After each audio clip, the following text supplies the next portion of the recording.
Hey guys, what is going on? Speaking of Staxball here, and welcome back to the King Games YouTube channel once again, of course, where I bring you guys the latest information on all things Battlefield 1. Now, since last video, there's actually been the closed alpha which has been taking place. Unfortunately, I did not get access to it. I did sign up for Battlefield Insider, but unfortunately, I did not get access to the Battlefield exclusive alpha, which would have been absolutely fantastic because I believe they've actually just lifted the barrier on in terms of gameplay being shown. So I would have actually been able to record my own gameplay and share it with you guys, which would have been honestly like it would have been so sick. Like, you guys could have requested stuff for me to go and do in the game and stuff, and it would have been awesome. But unfortunately, I did not get into the closed alpha, but I have got information in terms of the fact that there will be a open beta happening sometime soon. They haven't confirmed a date, and if you sign up for Battlefield Insider, you have a chance to get in early into the open beta, which is obviously really awesome. Obviously, when the beta does happen, guys, I will bring you lots of gameplay on that. But getting into today's video, I've got two little stories to cover. Actually, to be honest, the first one's a bit of a big one. It's talking about the in-game currency within Battlefield 1 multiplayer. So obviously,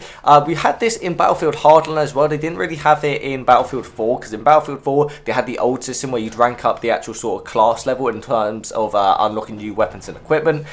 In Battlefield Hardline, they introduced the system where you of course have money, and you'd use money to buy use the money to actually buy weapons and attachments and all that sort of stuff. And it seems to be keeping with the same sort of theme as Battlefield Hardline in Battlefield 1. So basically, if you guys have a look at this first image here, it says some players have been wondering, what exactly is this? Now, this is the in-game currency within Battlefield 1, which is called Warbonds. It's something that was actually used during World War 1. I don't remember a huge amount about how exactly it was used in real life, but Warbonds is the currency that will be used within Battlefield 1 multiplayer. Now, if you then take a look at these images here, guys, you can see the customization options for the different classes. This is where you select what exactly your loadout's going to be. So you can obviously select your prime weapon, your sidearm, your gadget 1, your gadget 2, your grenades, and your melee weapon. Now, under each of these, there will obviously be several different weapons, and they will have a price next to them in terms of the amount of war bonds that they will cost. Now, certain weapons obviously will be locked until later levels, so you will still have to level up in order to actually unlock some of the weapons,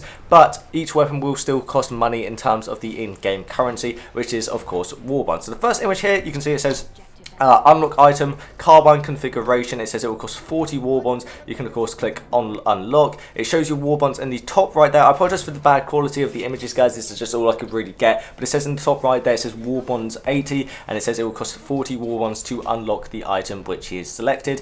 In the second image here, you can then see that it shows the different options for the sidearms on the scout class. I believe that the different classes have their own different weapons. I'm not sure if that differs in terms of sidearms as well as primaries, but obviously primary weapons will have different weapons on the different classes. So customized scout, you can see there that we have the different options for the sidearms. There are only 2 available in the closed alpha. The more will be available later. You can see it says there that the P08 pistol would cost 30 war bonds in order to buy. On the third image here, we can see a look at these different sort of frag grenades, also different grenade types we're going to have within Battlefield 1 multiplayer. So obviously there's a frag grenade, there's a gas grenade, an impact grenade, an incendiary grenade, mini grenade, smoke grenade, and a light anti-tank grenade, all of which will cost 30 war bonds in order to unlock. Now, guys, war bonds will actually be unlocked every time you level up. So whenever you level up, you'll be given a certain amount of war bonds. I'm not sure if it's different depending on the level you are, or if it's just like the same amount of war bonds you get each level. If I did get information on that, I'll of course update you guys. The final image here, it obviously shows the different types of melee weapons that are available. Obviously, again, in the closed alpha, there are currently only 2 different melee weapons that are available. More of them will be unlocked within the full game once it of course does launch later this year. So at the moment, there's obviously the hatchet and the shovel. It seems to me that all the side sort of stuff that isn't the primary or the sidearm all cost about 30 war bonds, so they all seem to be the same sort of price for different things, which is pretty cool at the moment. I don't know if like the later unlocks will cost more in terms of war bonds, or if like every item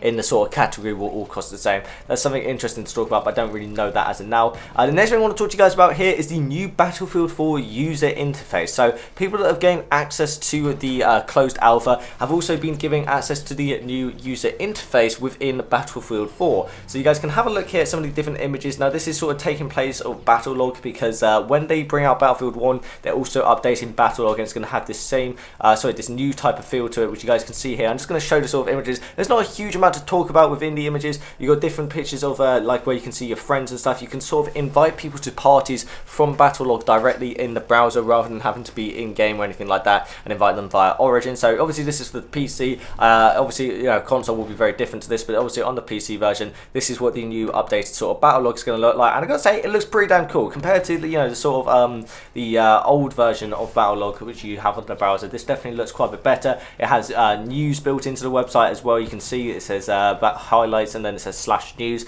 So it's like sort of different categories for each of the games you can sort of click on, and it'll show you the different things for that. You can look at the highlights, you can look at the multiplayer campaign, you can customize your soldier and everything from within the browser, which is obviously really, really cool indeed. You can look at your favorite servers, you know, you can like obviously just browse the different servers and all that sort of stuff there. I mean, there's quite a few images here, so I'm just going to show a few of them, guys. I'll leave a link to the image page in the description down below, so you guys can go check out all the images for yourself. But that is all the information I got for you guys for today's video. Thank you so much for the support on the channel recently. I just noticed that one of the recent videos got like over 1,500 views, which is honestly insane. It was uploaded like less than a month ago. To get 1,500 views, guys, on a channel where I've only been uploading for like 2 months is honestly pretty damn insane to me. So thank you guys so much for the support. It really, really is appreciated. I hope you guys are enjoying the Battlefield 1 videos as always. As soon as we do get more information on stuff like the open beta, I will of course update you guys on that, because obviously there's something everyone wants to get involved with. But for now, thank you guys so much for watching. I really hope you enjoyed, and I'll catch you all on another video.